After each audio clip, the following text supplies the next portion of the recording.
Are you in the mood to watch some adventure/fantasy anime with super powerful leads? Well, you've come to the right place. So welcome back to Animeology, and today we will share the top 10 best adventure/fantasy anime with a super strong main character.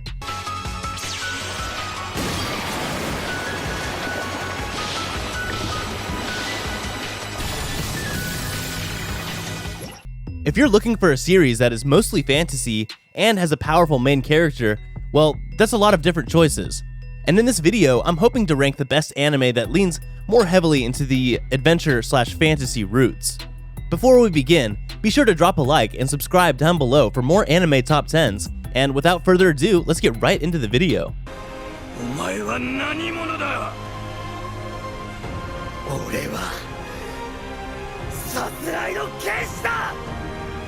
Number 10. Garo, the animation.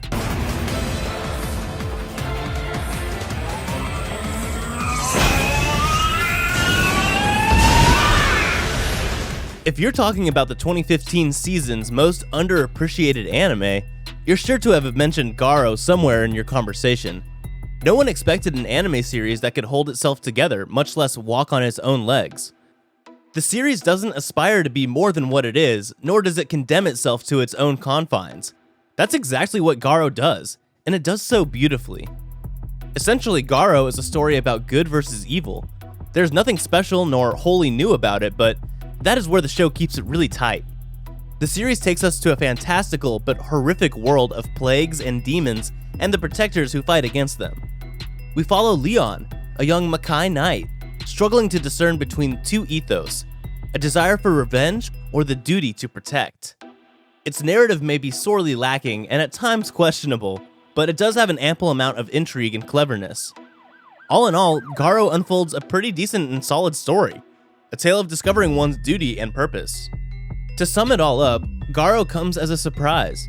It may lack the intricacies and refinement that adorn the bigger anime shows, but behind it all is a daring and remarkable effort. Number 9. Maoyu, archenemy and hero.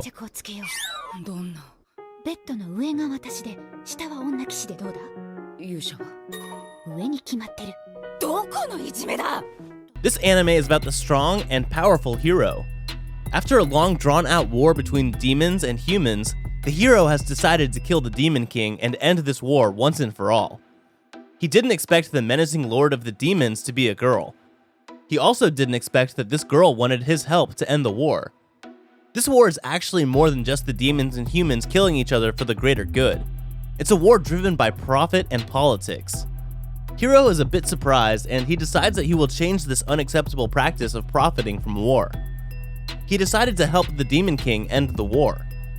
They set out on a journey to slowly change the world. And slowly but surely, the seed they planted would grow into something that could finally end this war. This was the most anticipated anime from the winter 2013 lineup. It had a lot of buzz, and people were really excited for it. Something about being born from the annals of 2-Channel and a promising Spice and Wolf, which is one of the best anime about economics, successor just got people excited. Number 8. Chain Chronicle. You're almost entirely there. Back, you bitch! Fine then. If you won't just accept it, I'll stay. When all hope is lost and you need to start from ground zero, all you need is loyal allies, supportive friends, and loads of courage. Chain Chronicle is an anime that starts off with the defeat of the protagonist and follows the story of how they made themselves into a better version of themselves for the sake of their people and country. The animation is based on RPG game mechanics and is incredibly fun to watch if you love well-planned out action sequences. Make sure to catch Chain Chronicle if you love shows like Berserk and Re:Zero. The story of Chain Chronicle is a little messy. The series starts abruptly, and we're thrown into a war between the protagonists and the Dark King. A sacred book must be protected, and seemingly important characters randomly disappear. There is no proper introduction to the world of this exotic land, which is a little off-putting. That aside, the cliched heroic friendship bonds among the characters were not forced, and that slowly explains the setting of the world pretty well. The story focuses on multiple characters instead of a single protagonist. That makes the story more interesting to me, and their personalities are diverse but memorable.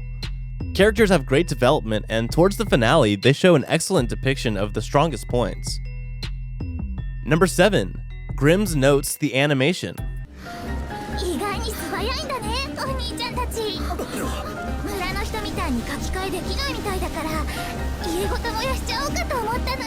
Grimm's Notes the Animation takes place in a fantasy world created by the Storytellers. Everyone in this world is part of a classic story such as the Red Riding Hood, and are presented with a book of fate when they are born. In this book, it's written all over their lives and people always know what their future will be. However, Chaos Tellers have been appearing and changing the course of the story. Their objective is always to destroy the balance of the world in order to finish that specific world. But our main characters, the holders of the blank books of fate, travel from one world to another to save them from destruction. To be honest, I think this is the first anime based on a game that actually made me go look for the game itself. Unfortunately, I believe that game is not available in my country, at least I couldn't find it. The premise is nice. I love how they picked classical fairy tales and gave them their own twists. It kind of reminds me of Kingdom Hearts a little bit, but with a different approach. So if you like the genres of fantasy, adventure, magic, and that kind of stuff, I believe this is a good one for you to try out. Number 6. Seisen Cerberus.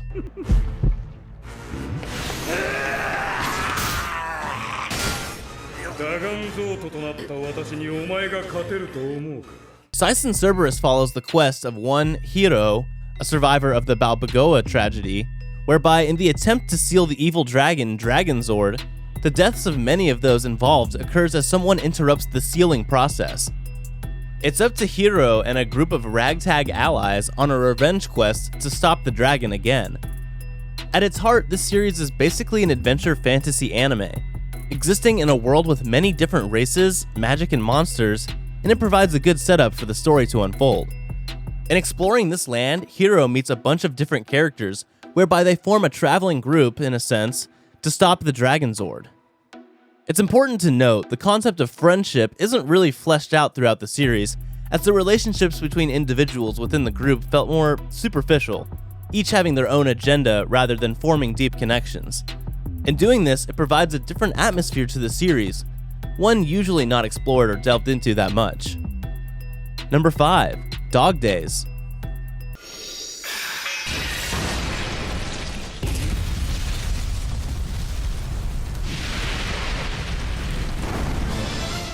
This is an anime that used to be in my top contenders for a favorite anime. Sadly, it's not quite there anymore, but it has not fallen that far in the rankings. It's largely fun and funny and generally just a good time. The title Dog Days is rather clever, really. It takes place during the dog days of summer, i.e. when it's hot and kids are off from school, and it features a cast saturated with people with animal-like attributes, mostly ears and tails like cats, squirrels, foxes, and of course, dogs. The premise of the story takes the isekai trope, that of a human from our world being summoned or otherwise transported to a fantasy world as a heroic champion against the forces of evil, and has some fun with it. Dog Days takes place in the world of Flonyard, an alternate Earth inhabited by beings who resemble humans, but also have the ears and tails of specific animals. The Republic of Biscotti, a union of dog-like citizens, has come under attack by the feline forces of the Galette Leo Knights. In an effort to save Biscotti, Princess Milhior summons a champion from another world in order to defend her people. That champion is Cinque Izumi, a normal junior high student from Earth. Number 4. Sorcerous Stabber Orphen. I construct thee, Spire of the Sun!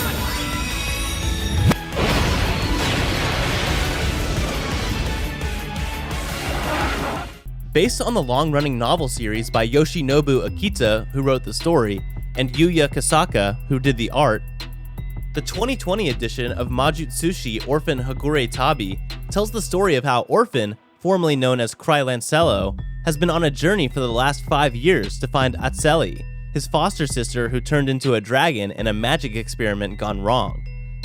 Thanks to his training as a fighter and as a magician, he can handle himself in just about any situation that comes his way.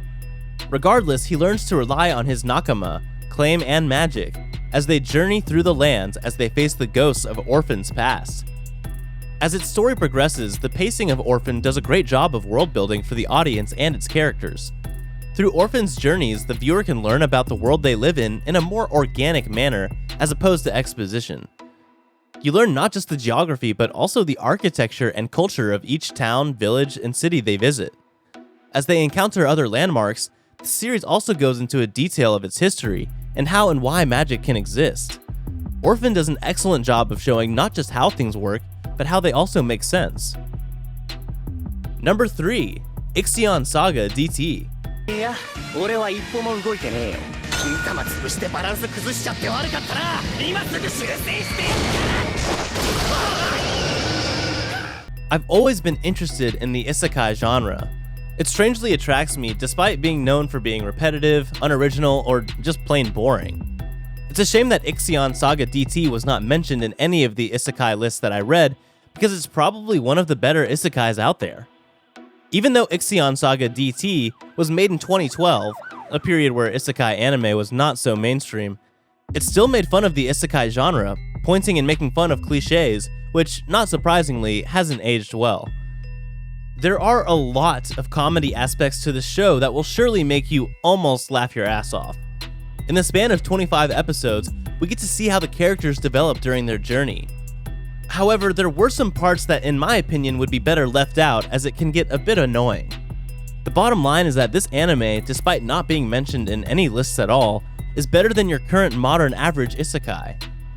I would recommend watching this show if you're looking for something to laugh at and enjoy action. If I were to recommend an anime which is similar to this, then you can check out Konosuba. Number 2. Arifureta, From Commonplace to World's Strongest. でもするから助けて。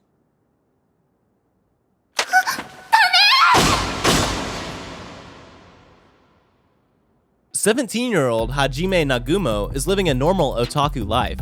Unfortunately, that life came to an end when he and his classmates and his teacher are summoned to another world and are tasked with saving humanity in this new world. Each of his classmates are gifted with some impressive abilities that can kick ass in combat, but Hajime wasn't so lucky as he only got a transmutation ability lacking any offensive power. His luck only gets worse when during an expedition of a labyrinth, he's betrayed by a classmate and nearly killed when he falls to the bottom of an abyss. When he gets up, he's faced with brutal and menacing monsters. Not wanting to die, he fights and consumes the monsters he kills until he becomes a merciless adventurer. During his journey through the abyss, he comes across an imprisoned vampire that he names Yue, and they begin their adventure as they find a way to return to Hajime's home. Now, as we've seen throughout this entire year, this is no different than your typical isekai series. Hell, this one in particular can be considered a carbon copy of the hit isekai of this year, The Rising of the Shield Hero. Thankfully, there are a good amount of differences to make it just a bit different from that hit. Arifureta is your typical isekai, except a little darker. There is some world building in this series, but it's not enough to get invested in the world. Fortunately, the world building is enough to understand the story, if not for a little bit. Number 1. Magi, Adventure of Sinbad. Oh. That's the first class singularity.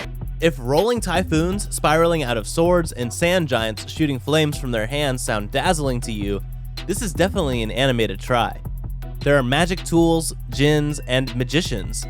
There are also plenty of characters who are equipped with mystifying weapons that can produce astounding powers. And with those sweet powers, there are even more impressive battles with good animation, especially with Sinbad, who's owner of a vast number of magic treasures, tools, and djinn, or genie, vessels in the show. Speaking of Sinbad, he's charming and powerful, with a kingdom he rules over with a lighthearted smile and an astoundingly large number of magic vessels, which are tools that house the power of a djinn. He's frankly a pretty cool character. When it comes to fantasy anime, there are mainly two kinds. Mythology based on Japanese culture with ayakashi and foxfires and shrines, or Western folktales with dragons and knights and wizards. This isn't always the case, of course, and that is extremely evident with Magi because it's based on Middle Eastern mythology, taking characters like Aladdin, Sinbad, Jafar, and Ali Baba from 1001 Nights and keeping them in a world with djinns and flying carpets and turbans. It's a refreshing and enlightening change from the usual.